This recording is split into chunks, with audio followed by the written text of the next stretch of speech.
موقع پر اس بات کو سمجھ لیں کہ ترجیح دنیا کو نہ دے، ترجیح آخرت کو، اللہ کی ذات کو۔ ہماری آخرت کس طرح ٹھیک ہو سکتی ہے، آخرت میں کامیاب کس طرح ہو سکتے ہیں، آخرت میں اللہ تعالیٰ کی رضا کیسے پا سکتے ہیں، اس کو ترجیح دینی چاہیے۔ نبی پاک صلی اللہ تعالیٰ علیہ وسلم کے بہت سارے صحابہ بڑی شانوں والے، ایک صحابی کا ہم آج ذکر کرنے جا رہے ہیں جن کا نام ہے حضرت ابو ذر غفاری رضی اللہ تعالیٰ۔ ہمارے صوفیاء تصوف میں ایک جملہ بولتے ہیں کہ تیرا تو فقر فقر بوذر ہے، یعنی جن کو صحیح درویش کہتے ہیں نا، صحیح درویش۔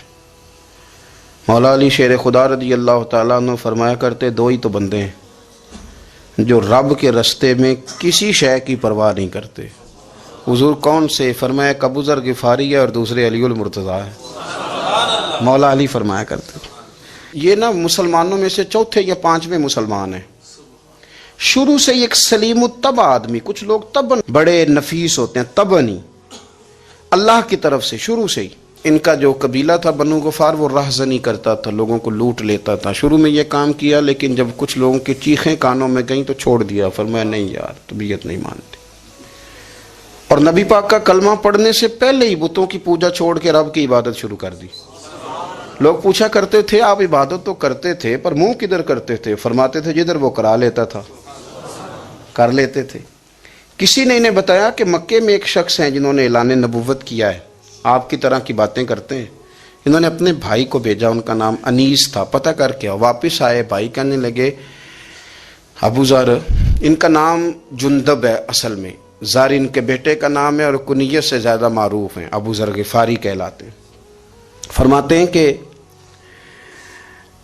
بھائی نے آ کے بتایا کہ وہ نیکی کا حکم دیتے ہیں، برے کاموں سے منع کرتے ہیں، صلہ رحمی کا پیغام دیتے ہیں، لیکن لوگ سارے مخالف ہیں۔ یہ چیز بھی بڑی کاؤنٹ ہوتی ہے، اسے نہ کاؤنٹ کیا کریں۔ لوگوں کی ترجیحات بدلتی ہیں، صبح کچھ، دوپہر کچھ، شام کچھ، اسے نہ کاؤنٹ کریں۔ انہوں نے اس بات کو کاؤنٹ کر کے بتایا کہ لوگ ان کے جو ہیں نا وہ مخالف ہیں سارے۔ تو حضرت ابو ذر غفاری کہنے لگے مجھے تسلی نہیں ہوئی، میں خود جا کے پتہ کروں گا۔ کہتے ہیں مکہ شریف آیا تو کسی ایسے آدمی سے پوچھ بیٹھا، میں تو کچھ اور سمجھا تھا، وہ کچھ اور نکلا۔ مکے والوں نے بڑا مارا، مکے پہنچ کے پہلی جو چیز ملی وہ مار کھانے کی تھی۔ اب میں ڈرتے کسی سے پوچھتا ہی نہ، بھوک بھی بڑی تھی، رہنے کو جگہ نہیں تھی، حرم شریف میں لیٹا رہتا تھا۔ میرے نصیب دیکھو، مجھے ایک شخص نے نہ آ کے ہلایا، کہنے لگے اگر مناسب سمجھیں تو میں آپ کو دیکھ رہا ہوں کافی دیر سے، آپ کوئی پردیسی ہیں، آپ کا اپنا مہمان نہ بنا لوں؟ تو میں نے کہا آپ کا کیا نام ہے؟ کہنے لگے میرا نام ہے علی ابن ابی طالب۔ کہتے ہیں مولا کائنات گھر لے گئے، کھانا بھی کھلایا، جگہ بھی دی، سونے کو خدمت بھی کی، لیکن چونکہ میں تو پہلے ایک سے پوچھ کے مار کھا بیٹھا تھا، میں نے پوچھا نہیں میں کدھر آیا ہوں۔ رات رہے، اگلی رات بھی رہے، لیکن میں نے بتایا نہیں میں کس کام آیا ہوں۔ حضرت ابو ذر غفاری رضی اللہ تعالیٰ عنہ کہتے ہیں خود ہی مولا علی نے پوچھا بتا سکتے ہو کیسے آئے ہو؟ میں نے کہا رات رکھ لو گے؟ فرمایا بڑا کشادہ سینہ دیا رب نے مجھے، تو بات تو کر۔ کہنے لگے یار میں تو محمد مصطفیٰ کی زیارت کرنے آیا صلی اللہ تعالی علیہ وسلم۔ یہ بے نیاز لوگوں میں سے ہیں حضرت سیدنا ابو ذر غفاری۔ میں حضور کی زیارت کے لیے، حضرت علی کہنے لگے سویرے لے چلوں گا۔ انسان بزدل نہیں ہوتا، ہر انسان بزدل نہیں ہوتا، اور بلا وجہ ٹکراؤ کی پالیسی بنا لینا یہ بھی سیانے لوگوں کا کام نہیں۔ حکمت کے تقاضوں کے مطابق چلنا یہ بھی دلیر لوگوں کا ہی کام ہوتا ہے۔ حضرت مولا علی کہنے لگے صبح لے کے چلوں گا پر حالات ٹھیک نہیں، شرارتی لوگ ہر جگہ ہوتے ہیں، اگر کوئی شرارتیوں کا ٹولہ ملا نا جو کھڑا ہوگا جاسوسی کرنے کے لیے کہ حضور کی طرف کون کون جا رہا ہے، تو میں نیچے جھکوں گا جوتے کا تسمہ ٹھیک کرنے کے لیے، لیکن آپ نے نہیں کھڑے ہونا، آپ نے چلتے رہنا ہے تاکہ کسی کو شک نہ ہو۔ کہتے ہیں اس ترتیب سے حضرت علی مجھے لے کے گئے، میں حضور کی بارگاہ میں پہنچا۔ مولا علی کہتے ہیں بڑے بڑے لوگ سوال کرتے تھے پر یہ شروع سے سلیم الطبع تھے، مجھے کہہ لینے دینا، جنہوں نے ماننا ہوتا ہے وہ لمبے سوال کرتے ہی نہیں، مان جو لیا تو لمبے سوالوں کی ضرورت ہی کوئی نہیں۔ کہتے ہیں لوگ بڑے بڑے سوال کرتے تھے پر ابو ذر نے 2-3 باتیں ہی پوچھیں اور آگے جا کے کہنے لگے حضور ہاتھ بڑھائیں مجھے کلمہ پڑھائیں۔ نبی پاک صلی اللہ علیہ وسلم نے کلمہ پڑھایا، فرمایا باہر جا کے نا ابھی ذکر کرنا کہ تم مسلمان ہو گیا، یہ ماریں گے۔ عرض کی حضور انہیں مارنے دے، میں آیا بھی مار کھا نہیں ہوں۔ انہیں مارنے دے نا. پڑا فلک کو کبھی دل جلوں سے کام نہیں. داغ دہلوی نے کہا تھا پڑا فلک کو کبھی دل جلوں سے کام نہیں، اور جلا کے راکھ نہ کر دوں تو داغ نام نہیں. ماری تو کھانے آئے ہیں، مارنے دیں، کرنے دیں زور جتنا لگانا ہے لگانے دیں.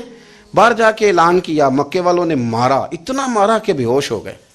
پھر کسی نے بتایا کہ تم نے گزرنا بھی ہے ان کے علاقے سے، بنو غفار سے، پھر ان کا پتہ بھی ہے یہ لوگ بڑے سخت ہیں. پھر چھوڑا. تبن بڑے جلالی تھے، زاہد مزاج تھے. فرماتے تھے کہ جو تمہاری ضرورت سے زیادہ ہے وہ سارا صدقہ کرو. کنز کے معاملے میں ان کا رویہ یہ تھا. صرف حضرت صدیق اکبر کو کچھ نہیں کہا انہوں نے، باقی حضرت عمر جیسے آدمی کو بھی کھڑا کر کے کہہ لیتے تھے یہ مال کیوں رکھا ہوا ہے خزانے میں، بانٹتے کیوں نہیں سارا. اور جناب عثمان غنی رضی اللہ تعالیٰ عنہ کے ساتھ تو باقاعدہ کئی دفعہ اس موضوع پر گفتگو کی. وہ کہتے تھے کہ جب اللہ کہتا ہے قرآن میں کہ مال دولت جمع نہیں کرنی، تو وہ جو لوگ تھے وہ بھی بڑی شانوں والے تھے. وہ کہتے تھے کہ اللہ نے جب زکوٰۃ فرض کی تو مال جمع ہوتا ہے تو زکوٰۃ فرض ہوتی ہے نا. جب فطرانے کا کہا تو مال ہوتا ہے تو فطرانہ آتا ہے نا. تو آپ جو کہہ رہے ہیں وہ ٹھیک ہے، پر آپ اعلیٰ بات کر رہے ہیں تقوی کی، سارا بانٹو. تو حضرت ابو ذر غفاری کہتے تھے چلو ٹھیک ہے تمہاری بھی بات مان لیتا ہوں، پر یہ بتاؤ مدینے والے کا اپنا طریقہ کیا ہے؟ کہ بھئی حضور کا طریقہ تو وہی ہے جو آپ بتا رہے ہیں. تو فرمانے لگے پھر اس رستے نہ چلیں جو رستہ مدینے والے رسول کا ہے. اور حضور سے، نبی پاک سے عشق کرتے بڑا کھل کے. یہ صحابہ صفہ میں سے تھے. کلمے پڑھنے کے بعد چونکہ طبیعت جلالی تھی تو حضور نے بھیج دیا، فرمایا واپس جاؤ اپنے قبیلے میں تبلیغ کرو. واپس گئے، بھائی کو مسلمان کیا، والدہ کو مسلمان کیا، قبیلہ سارا مسلمان کیا، وہیں رہے. ہجرت مدینہ کے بعد آئے تبوک کے موقع کے قریب، اور حضور نے اصحاب صفہ میں رکھ لیا. نوکری کرتے مدینے والے رسول کی، دلیر آدمی تھے، بڑا قبیلہ تھا، پر ڈیوٹی کرتے، ڈیوٹی خدمت کرتے. ایک بیٹا تھا زار اس کا نام تھا، اس کی ڈیوٹی لگائی تم نے میرے نبی پاک کے اونٹ چرانے. ڈاکو آئے تو صاحبزادہ اونٹوں کی، اونٹنیوں کی حفاظت کرتے شہید ہو گیا. اور یہ انوکھا بندہ ہے جس نے شرط لگائی تھی کہ میں نے کالی سیاہ رنگ کی عورت سے شادی کرنی. انوکھا بندہ ہے. ایک بیٹی تھی، ایک بیٹا، بیٹا شہید ہو گیا. بیوی سے کہا تم نے نبی پاک کے گھر میں خدمت کرنی ہے، حضور کے گھر والوں، اور میں نبی پاک کی نوکری کروں گا. حضور کی خدمت کرتے، ہر وقت خدمت میں رہتے. اور حضور جب آتے نا، صحابہ صفہ میں یہ شامل تھے جو لوگ دین سیکھتے. حضور جب آتے تو سب سے پہلے آ کے حضرت ابو ذر غفاری کا پوچھتے، بلائیں. اور جب بات کرتے حضور تو بار بار ان کو مخاطب کر کے بات کرتے. حضرت ابو ذر غفاری رضی اللہ تعالیٰ عنہ کا نبی پاک سے اتنا پیار کہ ہماری بھی مشکل حل کر دی.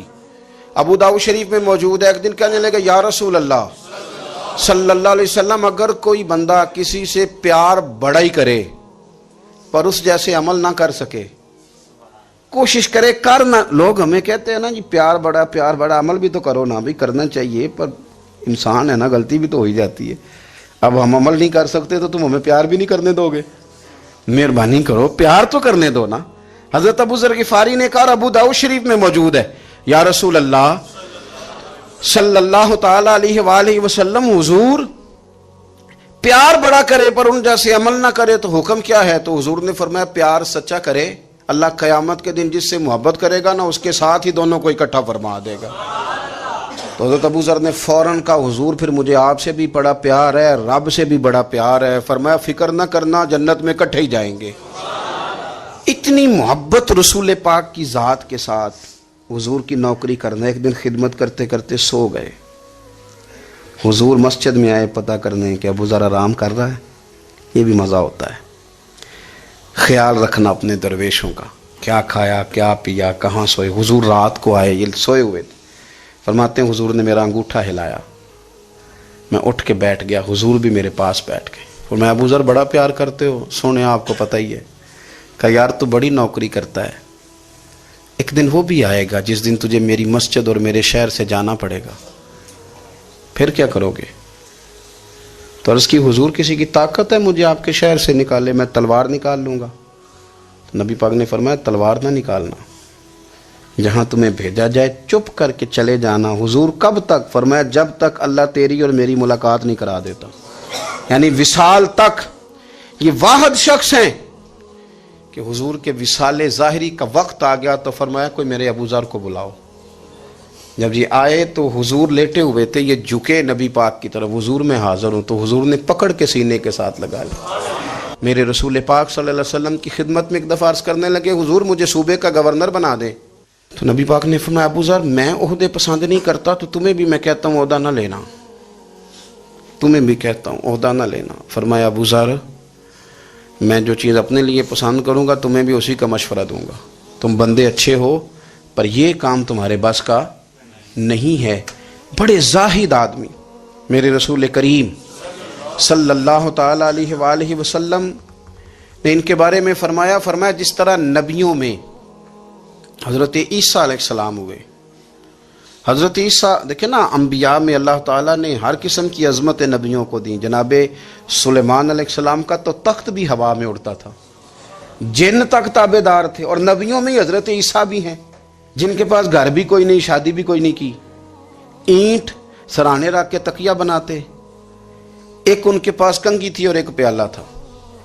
دیکھیں جو بندہ نیک ہو نا، وہ بھی نیک ہیں، اللہ کے نبی ہیں، آپ اپنا تقوی مسلط نہیں کریں گے، جو وہ کر رہے ہیں وہ بھی مخلص ہو کے کر رہے ہیں۔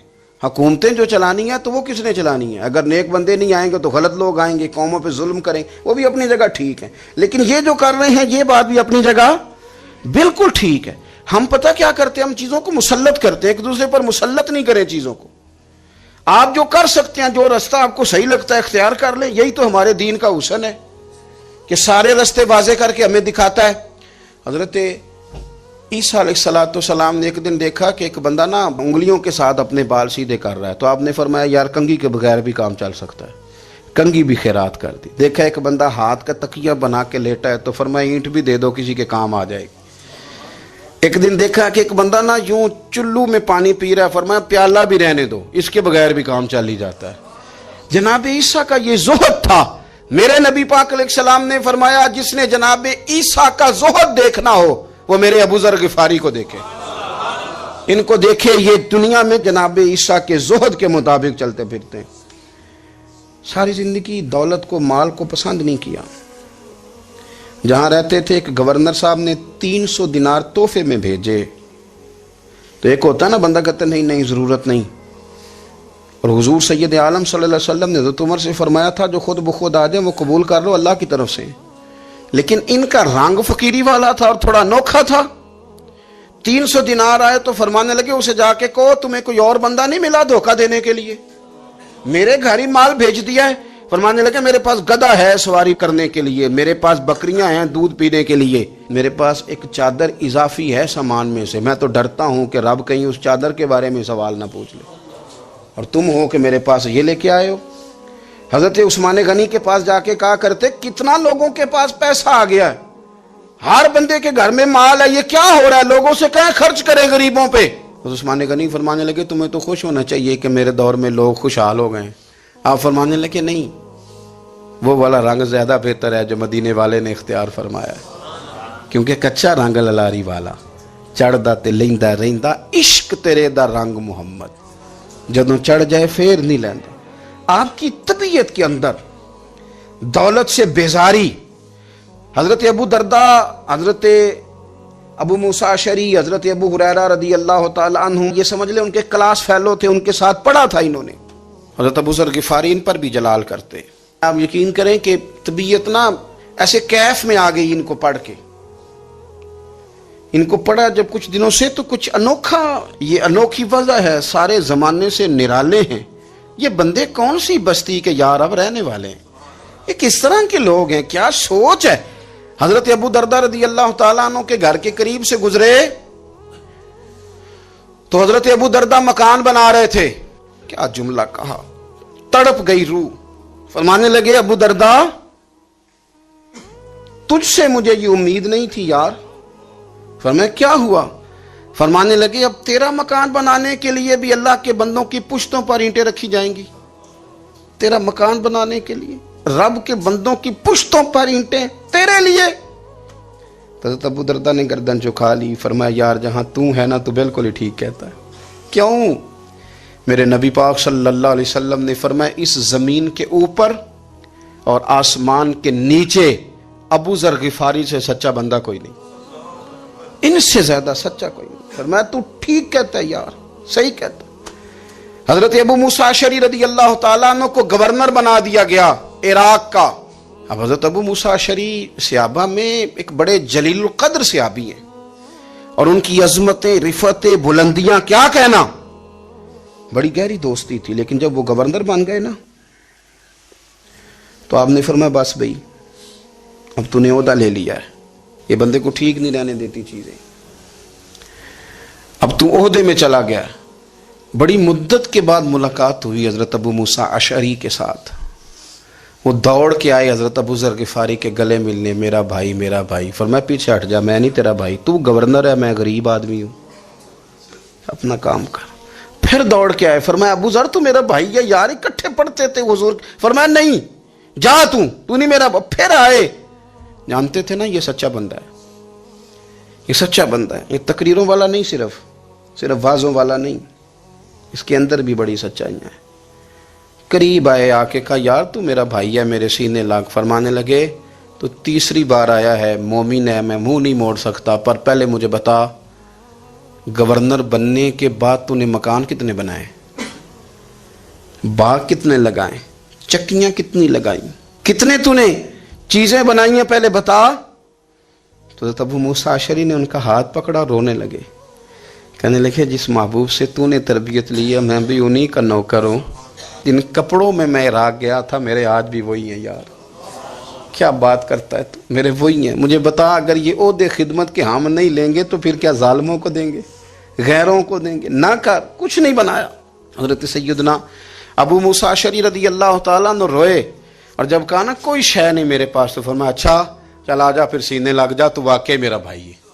پھر حضرت ابو ذر غفاری نے محبت فرمائی, وہ درویشی, وہ فقیری, وہ سادگی, وہ نورانیت, وہ دل کے ساتھ اندر. ہمارے تو بہت سارے لوگ ہیں جو کہتے ہو کہاں لے جانا ہے مال, کیا ضرورت ہے مال کی, ہر وقت مال کی مخالفت کرتے ہیں, لیکن دل ان کا کہتا ہے کہ آئے صحیح, کسی طریقے سے پہنچے صحیح. حضور نے فرمایا بعض لوگوں کی زبانیں شہد سے زیادہ میٹھی, دل بھیڑیے سے زیادہ خطرناک. اوپر سے کہہ کچھ رہے ہیں, اندر حالات کچھ اور ہیں. لیکن حضرت ابو ذر غفاری رضی اللہ تعالیٰ عنہ دوری دولت سے, آپ فرماتے کیوں ہے لوگوں کے پاس مال, کس لیے اتنا مال جمع کیا ہے, کیا ساری غریبی ختم ہو گئی ہے, غربت مٹ گئی ہے ساری, کیوں لوگ مال بناتے ہیں. ایک اور آپ کی کلاس فیلو تھے جو بصرے کے گورنر بنے, عبداللہ بن عامر رضی اللہ تعالیٰ. ایک صاحب سے ملاقات ہوئی, جناب نافع تائی ان کا نام تھا. تو ابو ذر غفاری سے وہ بڑے شوق سے ملنے آئے, حضور کے صحابی سمجھ کر کے.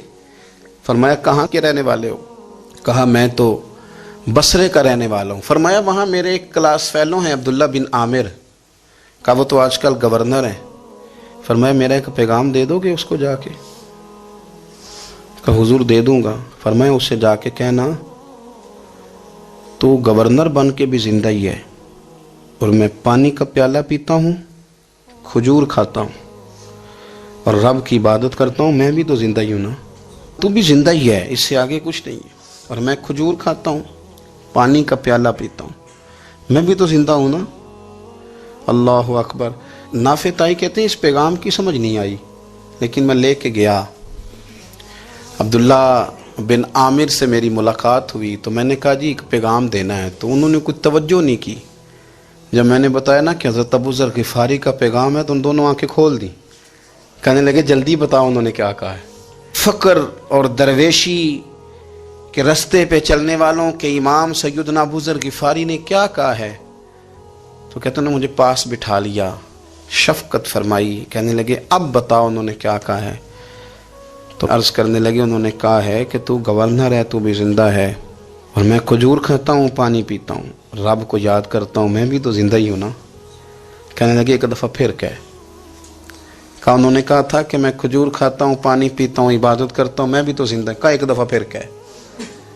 کہتے ہیں تیسری دفعہ کہا تو وہ اتنا روئے کہ انہوں نے چادر میں منہ چھپا لیا.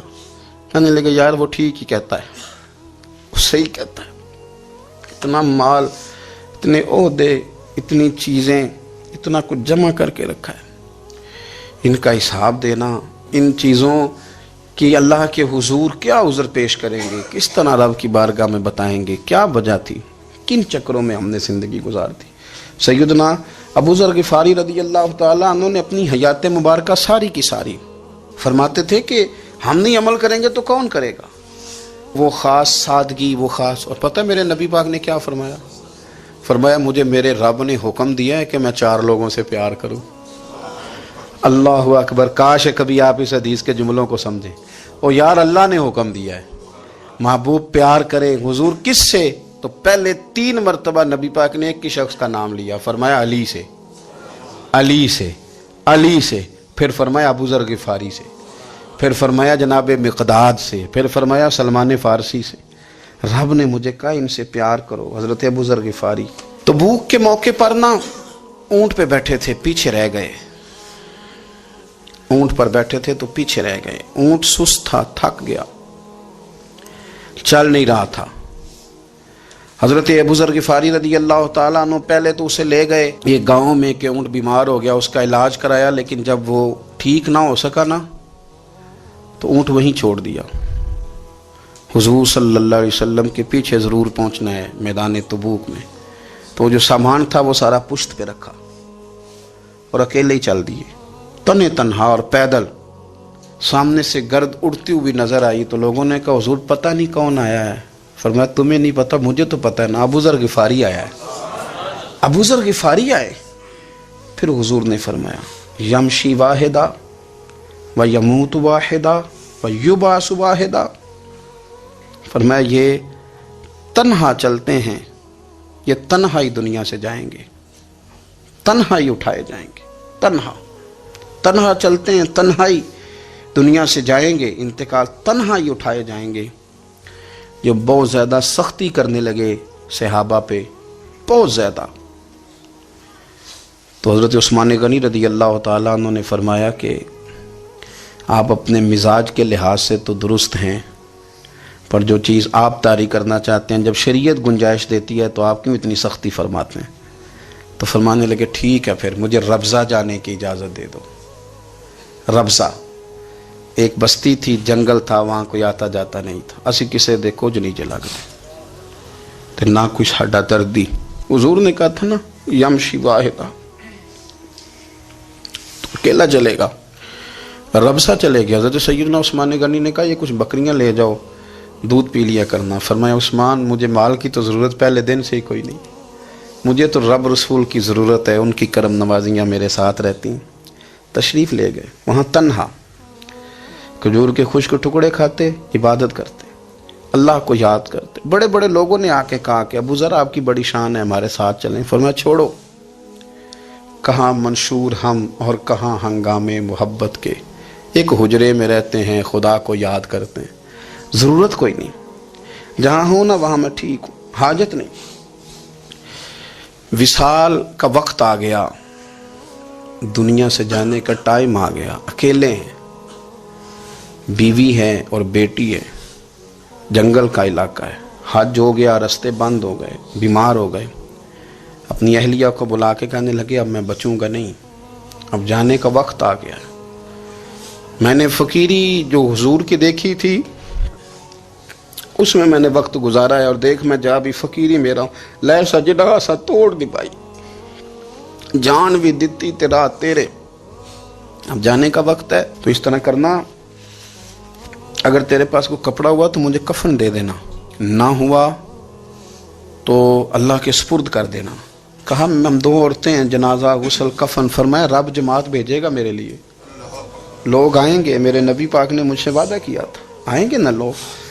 تو اہلیہ کہنے لگی ابو ذر آپ کو کیسے پتہ ہے کہ آپ اس صحرا میں انتقال کر جائیں گے، اللہ شفا دینے والا ہے۔ فرمانے لگے ہم 3-4 لوگ بیٹھے تھے تو حضور نے فرمایا تھا تم میں سے ایک شخص صحرا میں اکیلا انتقال کر جائے گا، تو وہ میرے جتنے باقی ساتھی تھے وہ سارے انتقال کر گئے، اب میں اکیلا ہی بچا، مجھے پتہ ہے وہ میں ہی ہوں، تو تم دیکھنا تمہیں کوئی نہ کوئی مل جائے گا غسل کفن کے لیے۔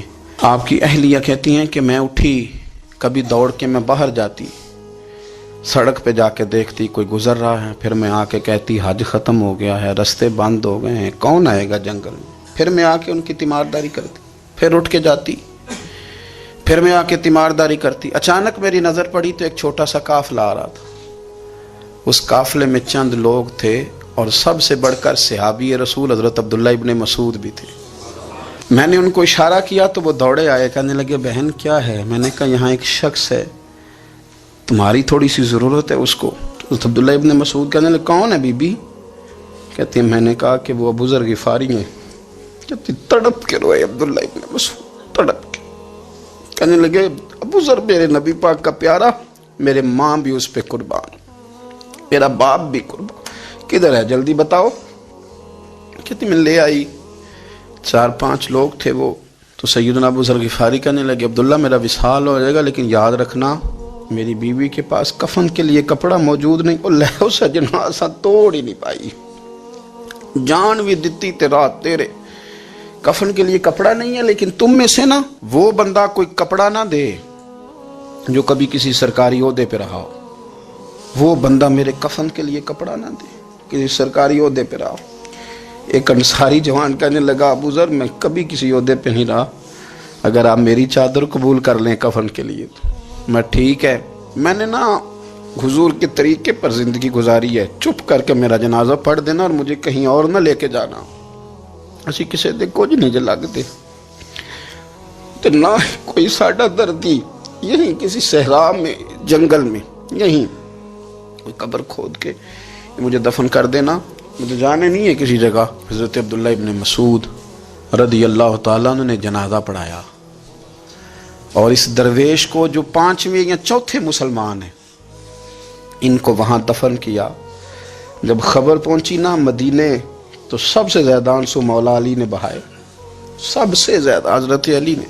لوگوں نے کہا اتنا کیوں روتے ہو؟ فرمایا 2 ہی تو بندے تھے جو اللہ کے راستے میں کسی کی پرواہ نہیں کرتے تھے, اب ایک ہی رہ گیا ہے. کہا حضور کیا مطلب؟ فرمایا 2 ہی تھے, ایک ابو ذر اور ایک علی, اب اکیلا علی تو رہ گیا, وہ چھوڑ کے چلے گئے. حضرت سیدنا ابو ذر غفاری رضی اللہ تعالیٰ عنہ اس عظیم شخص کا نام ہے. سردار قبیلے سے تعلق تھا, بڑے بہادر تھے, پر حضور کو فقیری میں دیکھا تو پھر زندگی اسی فقیری میں گزارتی, اسی فقیری میں, اسی طریقے میں وفا کر کے نا اسی رنگ میں گزار دی, انہی نقشوں پہ رہے. اگرچہ جائز تھا, بڑے بڑے لوگ تھے, بڑے بڑے لوگ تھے. حضرت عبد الرحمن ابن عوف بڑا مال تھا, حضور نے ان کو جنتی کہا, ان کے پیچھے نماز پڑھی, سب ٹھیک تھا. پر فرماتے تھے یار میں انکار نہیں کرتا, پر میرے نبی نے فقیری کی, حضور نے ایک وقت کھایا ایک وقت بھوک کاٹی, تم کس طرح بھر بھر کے پیٹ کھاتے ہو, تم کس طرح اتنی آسانیاں دیکھتے ہو. حضرت ابو ذر غفاری فرماتے تھے مجھے میرے نبی پاک نے 6 باتوں کی وصیت کی تھی. اپنے بچوں کو بتاتے تھے, دوستوں کو, 6 باتوں کی حضور نے وصیت کی تھی. سب سے پہلے حضور نے فرمایا تھا ابو ذر مسکینوں سے محبت کرتے رہنا. دوسرا نبی پاک صلی اللہ علیہ وسلم نے فرمایا تھا جب بھی دیکھنا نیچے والوں کو دیکھنا, اوپر والوں کو نہ دیکھنا. مالداروں جاگیرداروں پہ توجہ نہ کرنا, ذہن خراب ہوگا, نیچے دیکھنا, غریبوں کی طرف توجہ رکھنا. تیسرے نمبر پر نبی پاک صلی اللہ علیہ وسلم نے فرمایا تھا ہر حال میں حق بات کہنا اگرچہ وہ کڑوی ہو.